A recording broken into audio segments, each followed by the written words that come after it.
মেয়েদের লেখাপড়া করে কি হবে, এমনটাই নিদান দিচ্ছেন বিহারের শিক্ষামন্ত্রী। বিহারে পরিচালিত সরকার, সেই সরকারের শিক্ষামন্ত্রী এহেন মন্তব্য অবশ্যই ভাবিয়ে তুলছে। কেন একথা তিনি বললেন? বিহারে মহিলাদের তাহলে শিক্ষার প্রয়োজন নেই? তাহলে কি বিহারে নারীদের স্বাধীনতা খর্ব করা হচ্ছে?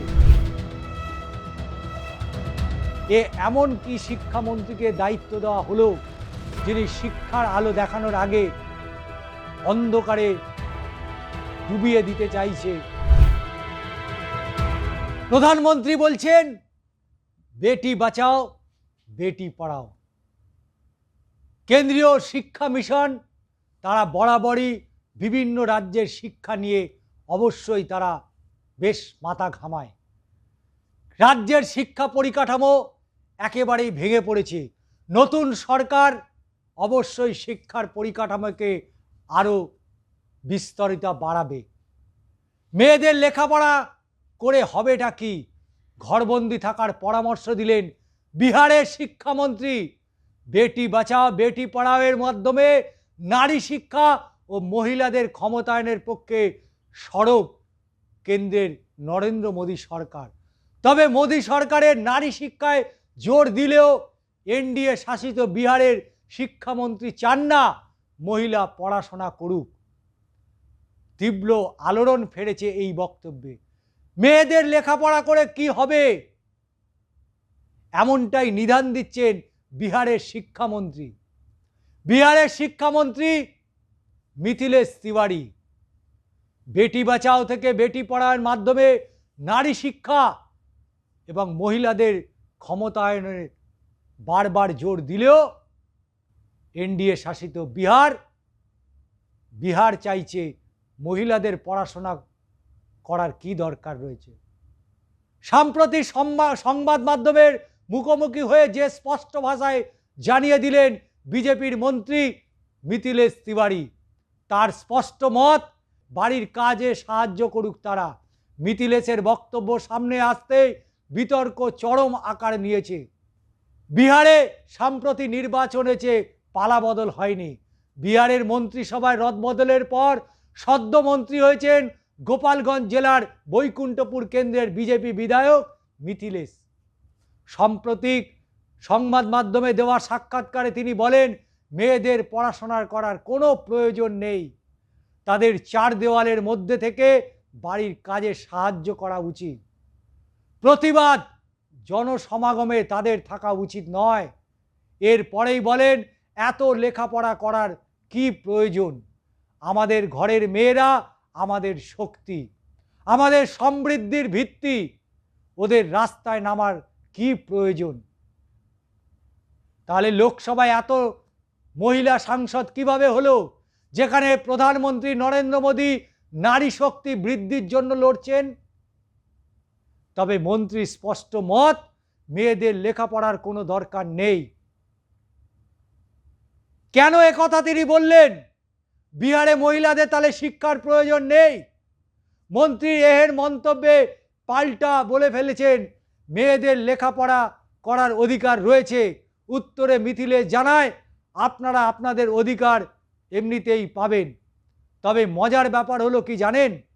রাজনীতিতে যোগ দেওয়ার আগে মিথিলেশ তিওয়ারি অর্থনীতিতে বিএ অনার্স ডিগ্রিধারী একজন শিক্ষক ছিলেন।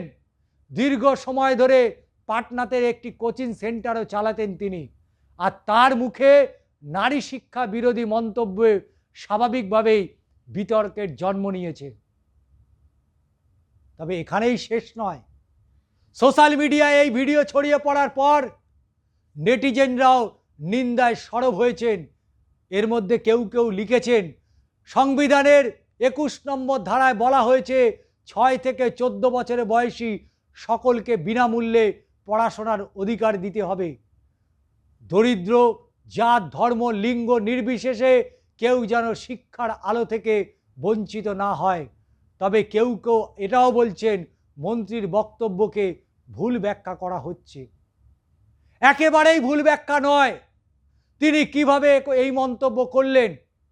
এ রাজ্যের নয়া মুখ্যমন্ত্রী শুভেন্দু অধিকারী তিনি বলেছেন শিক্ষার জন্য নয়, সরকারি কর্মচারী সরকারি চাকরি পাওয়ার ক্ষেত্রে 5 বছর এক্সটেনশন করা হয়েছে, বয়সের ছাড়পত্র দেওয়া হয়েছে, কোথাও কিন্তু ছেলে মেয়ে আলাদা করে বিভাজন করা হয়নি।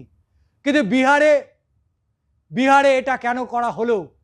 সেই এনডিএ সরকারের যুক্ত সেই বিহার, তাহলে কি বিহারে নারীদের স্বাধীনতা খর্ব করা হচ্ছে? বিহারের নারীদের ক্ষমতা কমিয়ে দেওয়ার চক্রান্ত করা হচ্ছে? এখন প্রশ্ন, তিনি যে বক্তব্য রেখেছেন শিক্ষামন্ত্রী, তার মুখে এই বক্তব্য শুনে অবশ্যই বিহারের মহিলা শুধু নয়, ভারতবর্ষের মহিলারাও প্রশ্ন তুলছেন, এমন কি শিক্ষামন্ত্রীকে দায়িত্ব দেওয়া হলো যিনি শিক্ষার আলো দেখানোর আগে অন্ধকারে ডুবিয়ে দিতে চাইছে নারীদের?